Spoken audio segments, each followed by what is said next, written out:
Hello everyone, welcome to विश्वास classes. ये हमारा पार्ट 3 है इंश्योरेंस अवेयरनेस के इंटरव्यूज का। हम लोग टॉप 40 इंटरव्यू क्वेश्चन में 4 वीडियो की सीरीज हम लोग कर रहे हैं NISCL AO के लिए। पार्ट 3 में क्वेश्चन नंबर 21 से 32 तक कवर करते हैं। So without wasting your time हम आगे चलते हैं अपने क्वेश्चंस की तरफ। What is moral hazard in insurance? बहुत इंपॉर्टेंट सवाल है। मॉरल हैजार्ड इंश्योरेंस में क्या होता है? यहां पर क्या होता है, जो इंश्योर्ड पर्सन होता है ना, वो अपना बिहेवियर चेंज कर लेता है after taking insurance in a way that increases the likelihood of loss because they know the insurer will bear the cost. For example, आप बहुत उल्टी सीधी गाड़ी चला रहे हो, आप अपनी हेल्थ का ध्यान नहीं रख रहे, आपको ऐसा लगता है कि आपके शोरूम का फायर का इंश्योरेंस हो रखा है, तो आपको कोई दिक्कत नहीं है, ठीक है, आग लगे तो लगने दो। मतलब इसमें ऐसा होता है कि जो पर्सन होता है ना, उसे लगता है कि अब क्योंकि वो फाइनेंशियली प्रोटेक्टेड है इंश्योरेंस से, तो वो केयरलेस हो सकते हैं, नेग्लिजेंट हो सकते हैं और इवन डिसऑनेस्ट भी हो सकते हैं।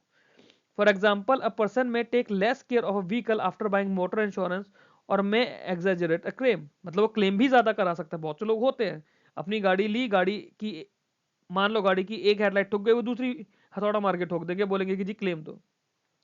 Moral hazard increases claims for insurance companies and is controlled through measures like deductibles, policy condition, inspection and co-payments. इन सब चीजों से मॉरल हैजार्ड्स कंपनी के लिए कम होते हैं। बीमा में मॉरल हैजार्ड उस स्थिति को कहते हैं जब कोई व्यक्ति बीमा लेने के बाद अपना व्यापार लापरवाह या गैर जिम्मेदार बना लेता है, क्योंकि उसे पता होता है कि नुकसान की भरपाई बीमा कंपनी करेगी। तो कोशिश करो कि आप में से कोई कभी मॉरल हैजार्ड ना बने। सरल शब्दों में, बीमा सुरक्षा मिलने के बाद व्यक्ति कम सावधानी बरतता है या कभी कभी गलत दावा भी कर सकता है। ठीक है, उदाहरण हमने गाड़ी वाला भी समझा ही था। अगला सवाल देखते हैं। What is adverse selection? Adverse selection काफी अच्छा सवाल है। Adverse selection in insurance refers to a situation where high risk individuals are more likely to purchase insurance while low risk individuals either avoid insurance or opt out। मतलब आपको जैसे लगता है ना, तो इसमें क्या होता है कि जो लो रिस्क इंडिविजुअल्स हैं वो इंश्योरेंस लेना पसंद नहीं करते कि यार हमारा रिस्क तो इतना होता नहीं है, हमें इंश्योरेंस की जरूरत भी नहीं पड़ेगी, हम क्या करेंगे इंश्योरेंस लेके, बिना मतलब प्रीमियम देंगे।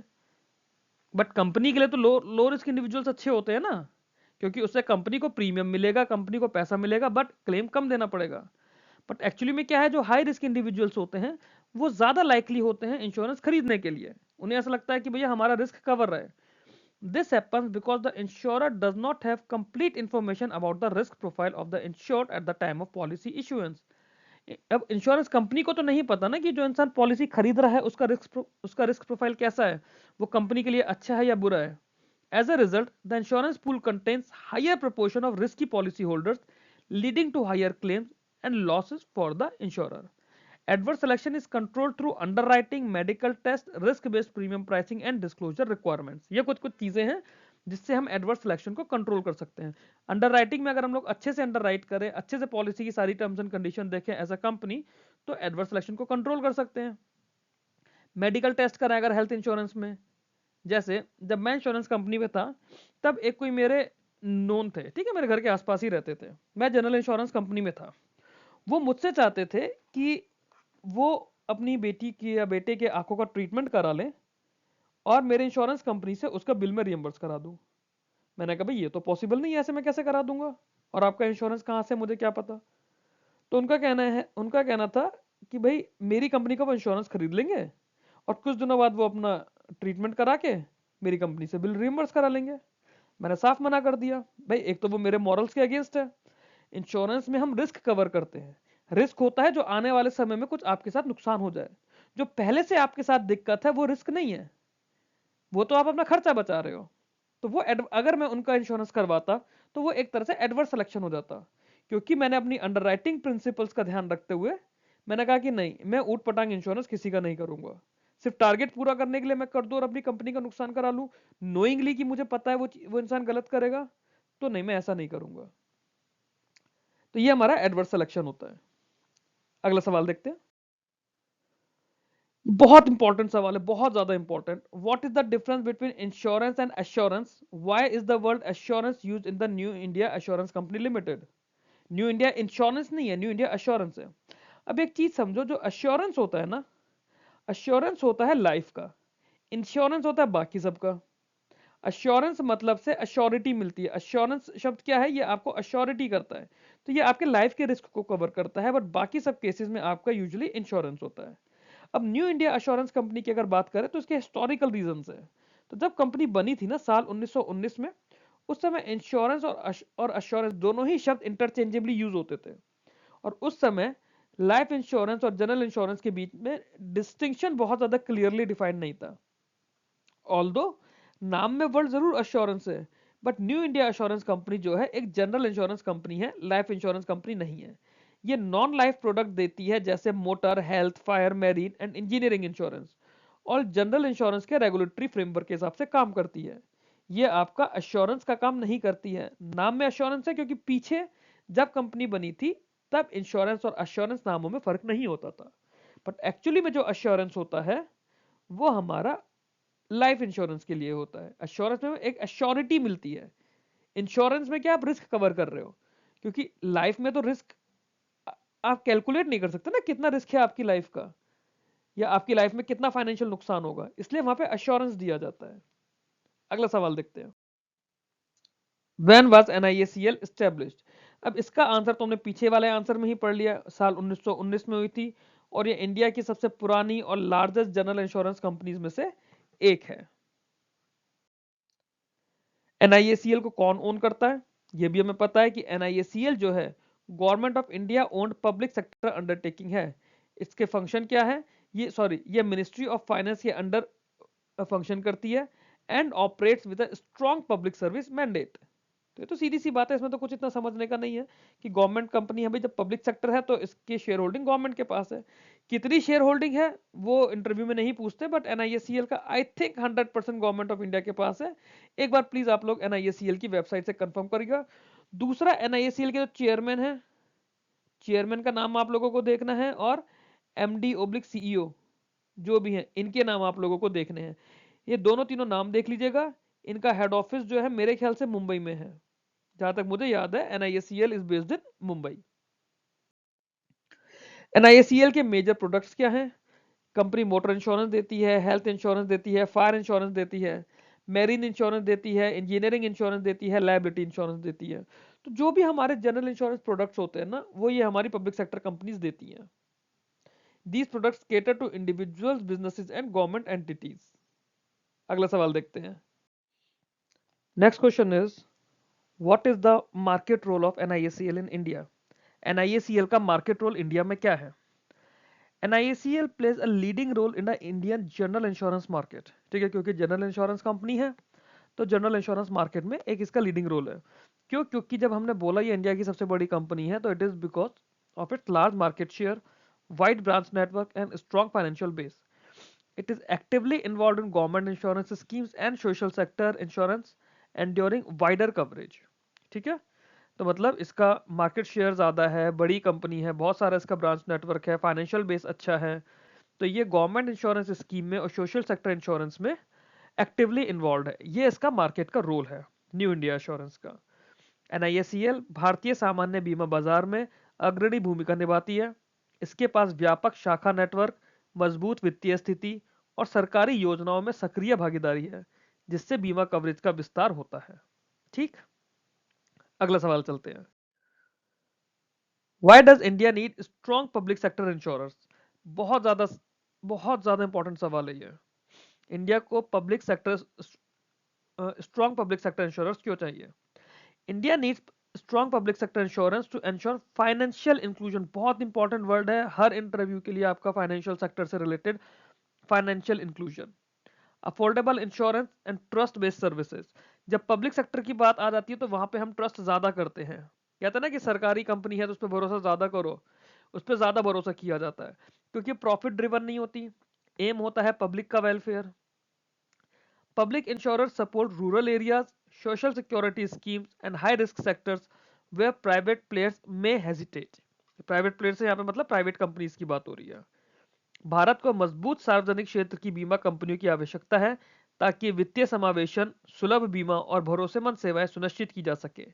ये कंपनियां ग्रामीण क्षेत्रों और सामाजिक सुरक्षा योजनाओं में महत्वपूर्ण भूमिका निभाती हैं। सोशल सिक्योरिटी स्कीम्स कौन सी हैं? जैसे आपका प्रधानमंत्री जीवन ज्योति बीमा योजना है, प्रधानमंत्री सुरक्षा बीमा योजना है। ये क्या है? ये आपकी फाइनेंशियल इंक्लूजन भी कर रही है, सोशल सिक्योरिटी स्कीम्स भी हैं एक तरह से। तो यहाँ पे पब्लिक सेक्टर इंश्योरेंस की रोल आती है। आगे चलते हैं। What challenges do public sector insurance companies face today? ये भी बहुत इंपॉर्टेंट सवाल है कि किस तरह के चैलेंजेस आ रहे हैं, क्या दिक्कतें फेस करनी पड़ रही हैं पब्लिक सेक्टर इंश्योरेंस कंपनीज को। पहला, increasing competition from private insurers, rising claim ratios, need for digital transformation, customer expectation for faster services. ये मेन 4 तरह की दिक्कतें हैं जो public sector insurance companies face कर रही हैं। जो प्राइवेट कंपनीज हैं उनके साथ में कंपटीशन बढ़ता जा रहा है ना। जो क्लेम रेशियोज हैं वो बढ़ते जा रहे हैं, क्लेम ज़्यादा सेटल करने पड़ रहे हैं, क्योंकि प्राइवेट कंपनीज तो बहुत सारी चीज़ों में आपका क्लेम, इनका पैसा काट लेते हैं या फिर आपका क्लेम ही रिजेक्ट कर देते हैं। न्यूज़ में चलता रहता है, सोशल मीडिया पर आता रहता है। पब्लिक सेक्टर कंपनी की मंशा आपका पैसा रोकने की नहीं होती, क्योंकि जब हम भी थे पब्लिक सेक्टर कंपनीज में, यही होता था कि अच्छा कि पैसा तो कस्टमर का है ना, राइटफुल मनी है, अगर क्लेम सही है। कई बार हम लोग करते थे कि किसी के डॉक्यूमेंट्स नहीं है, हम उसे मेल करके मंगवा लिया करते थे, उसको फोन करके बोलते थे कि भैया आपके ये डॉक्यूमेंट्स मिसिंग है, दोबारा भेज दो, डिले हो रहा है इस वजह से आपका केस। क्योंकि हमारा क्या मंशा थी, मंशा यही थी कि भाई उसका पैसा है, उसे मिलना चाहिए। नीड फॉर डिजिटल ट्रांसफॉर्मेशन, कुछ गाइडलाइंस के हिसाब से डिजिटल इंफ्रास्ट्रक्चर थोड़ा सा वीक हो जाता है कंपनीज में, स्पेशली पब्लिक सेक्टर्स में, उसको ज्यादा बेटर बनाने की जरूरत है। अब इसके लिए एक बीमा सुगम नाम का पोर्टल की बात चल रही है, आया भी है, आगे क्वेश्चन में आएगा भी, वहां डिस्कस करेंगे। Customer expectation for faster services. अब बिकॉज क्या होता है, ये जो भी इंश्योरेंस कंपनीज होती हैं, पूरे साल लोग यहाँ से रिटायर भी होते हैं, कुछ लोग जॉब छोड़ के दूसरी जगह भी चले जाते हैं। तो इसमें क्या होता है कि रिक्रूटमेंट तो साल में एक ही बार हो रहा है, उसमें भी 6 महीने लग रहे हैं, 7 महीने लग रहे हैं। प्राइवेट कंपनीज की तरह नहीं है कि आज कोई चला गया तो उसके लिए कि उसके नोटिस पीरियड के टाइम पे ऑलरेडी किसी और को हायर करके ले आए। तो इस वजह से कभी कभी स्टाफ की शॉर्टेज होती है, we will use the word कभी कभी। तो उसकी वजह से क्या होता है, कई बार सर्विसेज डिले हो जाती हैं। दूसरा, कस्टमर बेस इतना ज्यादा होता है और आपका एज एन एम्प्लॉय टॉर्चर नहीं होता यहाँ पर। तो customer expectation for faster services कई बार इन कंपनीज के अगेंस्ट हो जाती है कि यहाँ पे टाइम लग जाता है, टाइम जरूर लगता है बट काम पूरा होता है। एनीवेज, तो ये हमारे पास 4 मेन रीजंस हैं या 4 मेन चैलेंजेस हैं जो public sector insurance companies as on date face कर रही हैं। अगला सवाल देखते हैं। How can NISCL improve insurance penetration in India? अब ये बहुत बहुत ज्यादा इंपॉर्टेंट सवाल है कि इंश्योरेंस पेनिट्रेशन इंडिया में कैसे इंप्रूव किया जा सकता है। भाई आप डिजिटल और मोबाइल बेस्ड सर्विसेज दो। आप ये देखो कि कैसे हमने बैंकिंग को इंडिया में इंप्रूव किया है। हमने यूपीआई दिया है ना, अब लोग जगह जगह बैंकिंग यूज कर रहे हैं। मतलब आप डिजिटल और मोबाइल बेस्ड सर्विसेज दो, सिंपल और अफोर्डेबल प्रोडक्ट्स दो। भाई हमने खाली वॉलेट दे दिया मान लो बैंकिंग में, है ना, खाली लोग पेटीएम पे फोन पे अपना चलाने लग गए, या जनधन खाते दे दिए कि ज्यादा तामझाम ही नहीं है। तो create simple and affordable products, increasing awareness in rural and semi urban areas. अब ये चीज तो हमने बैंकिंग के लिए भी करी थी कि लोगों को बैंकिंग से रिलेटेड एजुकेशन देनी है, अवेयरनेस फैलानी है। सिमिलरली इंश्योरेंस से रिलेटेड भी रूरल और सेमी अर्बन एरियाज में अवेयरनेस की जरूरत है। आप भी लोग सोचिए, आप में से कितने लोग अपने दोस्तों के अंदर ऐसे हैं जो प्रॉपर्ली इंश्योरेंस लेते हैं, जिन्होंने, अगर गाड़ी का इंश्योरेंस मैंडेटरी ना हो तो उनमें से कितने लोग इंश्योरेंस लेंगे। हेल्थ इंश्योरेंस कितनी ही फैमिलीज ने लिया हुआ है, कुछ फैमिलीज ने डेफिनेटली लिया हुआ है, आप में से भी काफी सारे लोग होंगे, और आप में से काफी सारे ऐसे भी होंगे जिन्होंने शायद लिया ही नहीं है। Strengthening agent and branch network, ये बहुत इंपॉर्टेंट चीज है कि एजेंट और ब्रांच के नेटवर्क को स्ट्रेंथन होना पड़ेगा इंश्योरेंस सेक्टर के अंदर। जब वो स्ट्रेंथन होंगे तभी वो इंश्योरेंस पेनिट्रेशन कर पाएंगे। तो NISCL बीमा पहुंच बढ़ाने के लिए डिजिटल सेवाओं का विस्तार कर सकता है, सरल और किफायती उत्पादों की पेशकश कर सकता है, ग्रामीण और अर्ध शहरी क्षेत्रों में जागरूकता अभियान चला सकता है, एजेंट और शाखा नेटवर्क को मजबूत कर सकता है। क्योंकि जो मेजरली आपका इंश्योरेंस होता है वो एजेंट्स के थ्रू होता है। कंपनीज, अभी लोग खुद से कंपनीज के पास कम जाते हैं ना कोई इंश्योरेंस कराने वाला होता है। तो इंश्योरेंस में एजेंट्स होते हैं जो कंपनी के बिहाफ पे जगह जगह लोगों के इंश्योरेंस करते हैं। Question number 31, what are riders और add on benefit that can be included in a policy? तो कई बार क्या होता है ना, कुछ एक्स्ट्रा बेनिफिट्स इसके अंदर मिल जाते हैं। Riders are optional additional benefits that can be attached to a base insurance policy by paying an extra premium. Common riders include accidental death benefit rider, critical illness rider, waiver of premium rider, disability rider, income benefit rider. Income benefit usually life insurance policies के अंदर होता है, life insurance policies के अंदर। But बाकी भी जो Riders हैं, ठीक है, अब ये इनफैक्ट मोटर के अंदर भी काफी सारे अलग अलग राइडर होते हैं। ये एक तरह से एड ऑन फीचर्स होते हैं कि आप क्या क्या चीज और एड ऑन करा रहे हो अपने इंश्योरेंस के अंदर। आपने फॉर एग्जांपल हेल्थ इंश्योरेंस लिया हुआ है, ठीक है, 5 लाख रुपए का हेल्थ इंश्योरेंस लिया हुआ है, उसमें आप थोड़ा सा प्रीमियम देखकर एक्सीडेंटल का या पर्सनल एक्सीडेंट कवर, पीएसी कहते हैं उसको, पीए कवर या पीएसी, ये आप उसमें और ऐड करा सकते हो कि उसमें आपका एक्सीडेंटल केसेस में हेल्थ इंश्योरेंस का अमाउंट बढ़ जाएगा। तो इस तरह के होते हैं, जैसे बहुत सारे हेल्थ इंश्योरेंस होते हैं, तो कुछ कुछ कंपनीज हैं वो क्या करती हैं, 3 साल आपने उनकी पॉलिसी ली हुई है, 3 साल के बाद आप थोड़ा सा प्रीमियम बढ़ा के मैटरनिटी कवर ले सकते हो उसके अंदर।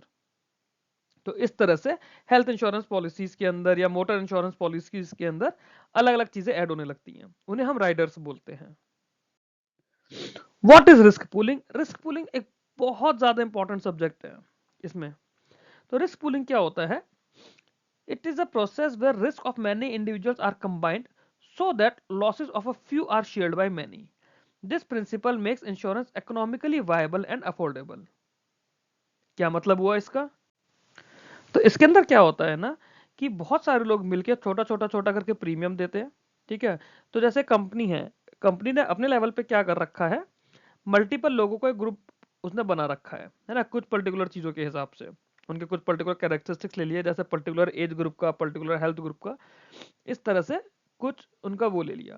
और कंपनी ने देखा कि इनका एवरेज रिस्क कितना होगा। जैसे किसी कंपनी के लिए ही होता है, मान लीजिए आप किसी कंपनी में जॉब कर रहे हैं या आप किसी बैंक में जॉब चले गए, तो वहां पे क्या होगा, कुछ टेलर मेड प्रोडक्ट्स होते हैं, तो वो एक तरह से रिस्क पूलिंग होती है उसके अंदर।